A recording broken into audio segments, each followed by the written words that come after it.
Hello children, today we are going to start a new chapter in your English grammar book that is articles। तो हम आज articles शुरू करने वाले हैं और यहाँ पे हम पढ़ने वाले हैं जो आर्टिकल्स है ए यानी कि अ एंड द, इनके बारे में हम यहाँ पे पढ़ने वाले हैं। तो यहाँ पे याद रखना है कि आर्टिकल्स का हम इस्तेमाल करते हैं पॉइंट आउट करने के लिए पर्सनस को, थिंग्स को। तो अब हम यहाँ पे पढ़ने वाले कौन से किस बारे में, तो हम यहाँ पे अ एन और द के बारे में यहाँ पे हम पढ़ने वाले हैं और हम देखेंगे कि इनका इस्तेमाल कहाँ पे होता है और क्या चीज़ को ध्यान में रखते हुए हम इनका इस्तेमाल करेंगे। तो आज का जो वीडियो होगा यहाँ पे हम सिर्फ अ और एन को कवर करेंगे और द के बारे में हम नेक्स्ट वीडियो में हम डिस्कस करेंगे। तो let's begin. A and an are used when we talk about a person, animal, place or thing for the first time। तो याद रखना है जब हम कभी पहली बार कोई चीज़ के बारे में बात कर रहे होते हैं तो उस वक्त हम अ और एन का हम प्रयोग करते हैं। लेकिन याद रखना है कि जब अ और एन का प्रयोग करते हैं तो जिस चीज़ के बारे में हम बात कर रहे होते हैं तो वो चीज़ को क्या होना पड़ेगा, वो काउंटेबल नाउन होना पड़ेगा और साथ में वो सिंगुलर नंबर होना, सिंगुलर और प्लूरल जो मैंने तुम्हें पढ़ाया था तो वो सिंगुलर होना पड़ेगा। ये चीज़ तुम्हें याद रखना है। तो यहाँ पे बोला गया है a and an are use when you talk about a person, animal, place और a thing for the first time. So a and an are called indefinite articles. तो इसी वजह से ये जो अ और एन है इन्हें हम क्या कहते हैं, इंडिफिनिट आर्टिकल्स कहते हैं। जब हम कोई पार्टिकुलर पर्सन, एनिमल, प्लेस या थिंग के बारे में बात नहीं कर रहे होते तो तब हम अ और एन का हम प्रयोग करते हैं। लेकिन जब हम पार्टिकुलर किसी चीज़ के बारे में बात करेंगे तो हम द का उपयोग करेंगे। इस बारे में हम बाद में जानेंगे। तो यहाँ पे बोला गया है we use a before a singular countable noun और an adjective which begins with a consonant sound. तो यहाँ पे याद रखना है कि हम अ का प्रयोग कहाँ पे करते हैं, तो हम अ का प्रयोग सिंगुलर काउंटेबल नाउन के आगे में और एडजेक्टिव के आगे में करते हैं। ऐसे सिंगुलर काउंटेबल नाउन और ऐसे एडजेक्टिव के आगे जिनका जो उच्चारण होगा वो एक कॉन्सोनेंट साउंड से वो शुरू होगा। तो यहाँ पे तुम बुक से एग्जाम्पल देख सकते हो। There is a goat in the field. तो ये वाला जो सेंटेंस है मैं बोर्ड में लिख देती हूँ तुम्हें समझाने के लिए। तो यहाँ पे बोला गया है कि there is a goat in the field. So लिख देते हैं यहाँ पे there is a goat in the field. तो यहाँ पे बोला गया है, क्या बोला गया है, तो यहाँ पे बोला गया है कि खेत में क्या है, तो खेत में एक बकरी है। तो यहाँ पे तुम्हें दिखेगा अ का प्रयोग किया गया है। तो यहाँ पे जो अ का प्रयोग किया गया है तो यहाँ पे अ के प्रयोग करने के पहले ये ध्यान में रखा गया है कि ये क्या है। तो ये जो नाउन है वो एक क्या है, सिंगुलर काउंटेबल नाउन है।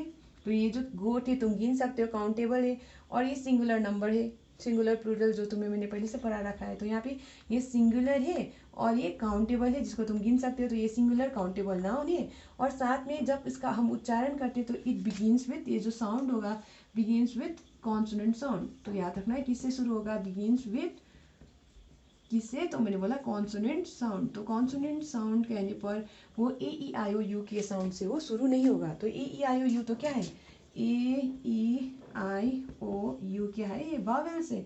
तो ये इस ऐसे उच्चारण से वो शुरू नहीं होगा। तो यहाँ याद रखना है जब हम गोट कहते हैं तो ए उच्चारण नहीं आता, ई नहीं आता, आई नहीं आता, ओ नहीं आता, यू नहीं आता। तो ये गोट कहते वक्त हम उच्चारण जब करते हैं तो ए ई आई ओ यू का उच्चारण नहीं आता है। तो ये तुम्हें याद रखना है। तो यहाँ पे बोला गया है कि we use a before a singular countable noun. जैसे मैंने यहाँ पे बताया सिंगुलर काउंटेबल नाउन के आगे में हमने इस्तेमाल किया है या फिर कोई एडजेक्टिव के आगे। जैसे कि यहाँ पे तुम्हें दिखेगा आगे जब हम पढ़ेंगे तो यहाँ पे एडजेक्टिव का भी दिया गया है which begins with a consonant sound. तो ये किससे शुरू होगा, तो ये शुरू होगा कॉन्सोनेंट साउंड से। So now let's read further. तो यहाँ पे सेकेंड एग्जाम्पल हम देखते हैं। I bought a bicycle yesterday। तो मैंने क्या खरीदा कल, तो मैंने कल एक बाईसाइकिल खरीदा। बाईसाइकिल जो है वो क्या कर सकते हो, तुम गिन सकते हो, वो क्या है, वो काउंटेबल नाउन है। और यहाँ पे बाईसाइकिल जब हम कहते हैं तो सिंगुलर काउंटेबल नाउन है और जब हम उसका उच्चारण करते हैं तो यहाँ पे ए ई आई ओ यू के उच्चारण से हम उसको उच्चारण करना शुरू नहीं कर रहे, इसलिए वहाँ पे वो बिगिन कर रहा है कॉन्सोनेंट साउंड से, वो कोई वावेल साउंड से वो शुरू नहीं हो रहा है। ऐसे करके जो थर्ड एग्जाम्पल है वहाँ पे तुम देख सकते हो सी इज़ अ स्मार्ट गर्ल। अब ये वाला एग्जाम्पल मैं बोर्ड पे लिख देती हूँ, सी इज़ अ स्मार्ट गर्ल। तो यहाँ पे तुम्हें दिखेगा कि हमने यहाँ पे तुम्हें दिखेगा कि यहाँ पे जो स्मार्ट है वो क्या है, एक एडजेक्टिव है और यहाँ पे इसके पीछे में जो गर्ल है वो क्या है, वो नाउन है, सिंगुलर काउंटेबल नाउन है। और यहाँ पे जो अ का हमने यहाँ पे प्रयोग किया है, तो तुम देखोगे कि जब हमने एडजेक्टिव का उच्चारण करेंगे, यानी कि जो एडजेक्टिव जो स्मार्ट है यहाँ पे, जब उसका उच्चारण करेंगे तो वो भी शुरू होता है कॉन्सोनेंट साउंड से। इसी वजह से हम यहाँ पे अ का यहाँ पे उपयोग कर रहे हैं स्मार्ट के आगे में। तो ये चीज़ तुम्हें याद रखना है। और यहाँ पे जो गर्ल है वो क्या है, वो भी सिंगुलर काउंटेबल नाउन है। तो ऐसे करके नेक्स्ट हमें वहाँ पे देखने को मिलेगा we use an before a singular countable noun और an adjective which begins with a vowel sound. तो यहाँ पे तुम्हें याद रखना है कि एन का हम प्रयोग करते हैं सिंगुलर काउंटेबल नाउन के ही आगे, लेकिन यहाँ पे एक चीज़ याद रखना है कि वो जो वर्ड होगा वो एक वावल साउंड से उसका शुरुआत होगा। जब हम उसका उच्चारण करेंगे तो उसमें उच्चारण करते वक्त ए ई आई ओ यू का उच्चारण वहाँ पे पहले आएगा। तो ऐसे वाले शब्दों के साथ, यानी ऐसे वाले सिंगुलर काउंटेबल नाउन के साथ, एडजेक्टिव्स के साथ हम क्या यूज करते हैं, एन का प्रयोग करते हैं। तो अब यहाँ पे एक एग्जाम्पल ले लेते हैं बुक से। सी हैज ईटन एन एप्पल। तो ये मैं लिख लेती हूँ बोर्ड पे, सी हैज ईटन एन एप्पल। तो उसने क्या खाया है, तो यहाँ पे हमें पता चल रहा है कि उसने एक एप्पल खाया है। तो यहाँ पे ये जो सेंटेंस है सी हैज ईटन एन एप्पल में, यहाँ पे एन का प्रयोग तुम्हें दिख रहा है। ये जो एप्पल है वो क्या है, सिंगुलर काउंटेबल नाउन है।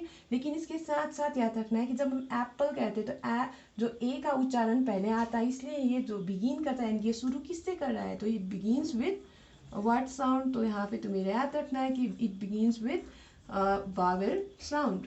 तो इसी वजह से ये वावेल साउंड से शुरू हो रहा है, इसी वजह से हम यहाँ पे क्या लगा रहे हैं, एन का हम यहाँ पे प्रयोग कर रहे हैं। तो ये चीज़ तुम्हें बुक समझा रहा है, बता रहा है कि we use an before a singular countable noun और एन एडजेक्टिव, या फिर एडजेक्टिव के आगे में हम इस्तेमाल करते हैं जिसका शुरुआत जब हम उच्चारण करते हैं तो एक वावेल साउंड से होता है। अब ऐसे करके जो सेकेंड एग्जाम्पल हम पढ़ लेते हैं, he gave me an interesting book. अब ये वाला ले लेते हैं हम यहाँ पे, he gave me an interesting book। तो यहाँ पे तुम देखोगे तो यहाँ पे तुम्हें दिखेगा कि ये जो बुक है, बुक क्या है, सिंगुलर काउंटेबल नाउन है। और यहाँ पे ये जो इसका जो साउंड से वो शुरू हो रहा है वो तो कॉन्सोनेंट साउंड से ही शुरू हो रहा है, लेकिन कॉन्सोनेंट साउंड से वो शुरू हो रहा है। लेकिन यहाँ पे याद रखना है ये जो आगे में जो एडजेक्टिव है ना, इसको एडजेक्टिव को ध्यान में रखते हुए यहाँ पे हम आर्टिकल लगा रहे हैं। इसलिए जो एडजेक्टिव है वहाँ पे तुम्हें देखने को मिलेगा इसका जो उच्चारण है वहाँ पे जब हम इंटरेस्टिंग कहते हैं तो आई का उच्चारण आ रहा है, इसी वजह से इसके आगे हम क्या यूज कर रहे हैं, एन का प्रयोग कर रहे हैं। तो तुम्हें ये बात समझ में आ रहा होगा। ऐसे करके नंबर 3 में तुम्हें दिखेगा my brother works in an office. तो मेरा भाई कहाँ पे काम करता है, तो ऑफिस में काम करता है। ऑफिस में ओ का उच्चारण आ रहा है। ऐसे करके विशाल इज एन ऑनेस्ट बॉय। तो ऑनेस्ट में हॉनेस्ट नहीं कहते हम, इसलिए ओ का उच्चारण आने की वजह से, ऑनेस्ट कहने पर ओ का उच्चारण आने की वजह से वहाँ पे एन का प्रयोग हम वहाँ पे कर रहे हैं। तो ये बात तुम्हें अब समझ में आया होगा। तो मैंने यहाँ पे तुम्हें क्या बताया, मैंने तुम्हें अभी सिर्फ इनडेफिनेट आर्टिकल्स के बारे में पढ़ाया और हमने यहाँ पे देखा कि जब हम पहली बार कोई चीज़ के बारे में बात करते तो हम किसका प्रयोग करते, तो हम ओ और एन का प्रयोग करते। लेकिन इसके साथ साथ मैंने तुम्हें ये भी बताया कि जब हम उस चीज़ के बारे में बात करते तो वो चीज़ क्या होना चाहिए, वो सिंगुलर काउंटेबल नाउन होना चाहिए।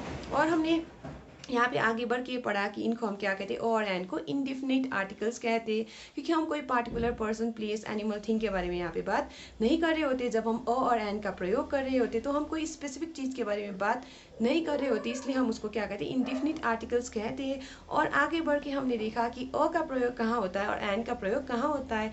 तो मैंने तुम्हें बताया कि हम अ का प्रयोग तब करते हैं जब हम सिंगुलर काउंटेबल नाउन होता है वहाँ पे, और जो सिंगुलर काउंटेबल नाउन होगा वो उसका जो उच्चारण हम कर देंगे तो वो कॉन्सोनेंट साउंड से उसका उच्चारण शुरू होगा, इसलिए हम वहाँ पे क्या करते हैं, अ का प्रयोग करते हैं।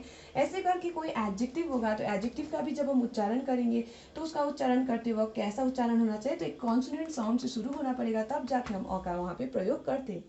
ऐसे करके आगे बढ़ के हमने ये भी पढ़ा कि जब हम एन का प्रयोग करते हैं तो हम देखते हैं कि वो सिंगुलर काउंटेबल नाउन हो, लेकिन उसके साथ साथ हम ध्यान में रखते हैं कि वो जो वर्ड है उसका जब हम उच्चारण करते हैं, यानी जब हम उसको प्रोनाउंस करते हैं तो उस वक्त जो आवाज़ होना चाहिए, that it should have a vowel sound. तो that is something that you need to keep in mind, ऐसे करके तुम्हें यहाँ नीचे में तुम्हें देखने को मिलेगा कि he gave me an interesting book में, तो over here you can see ये जो एडजेक्टिव है इंटरेस्टिंग, इसके आगे में हमने एन का प्रयोग किया है, क्योंकि जब हम इंटरेस्टिंग का उच्चारण करते हैं तो यहाँ पे वावेल साउंड से ये शब्द शुरू होता है, इसी वजह से हम वहाँ पे एन का प्रयोग कर रहे हैं. So we are going to stop here for today children. We are going to deal with this definite article the in the next class. I hope you understood till here. तो मैंने यहाँ पे जो पढ़ाया तुम्हें, मैं आस करती हूँ तुम्हें समझ में आया होगा. अगर समझ में नहीं आया तो एक बार फिर से तुम ये वीडियो देखो और एक बार फिर से तुम ये जो सेक्शन है जो मैंने बुक में दिया हुआ है, जो मैंने एक्सप्लेन किया, उस सेक्शन को तुम फिर से पढ़ो तो तुम्हें ये समझ में आ जाएगा. So this much for today children. Thank you.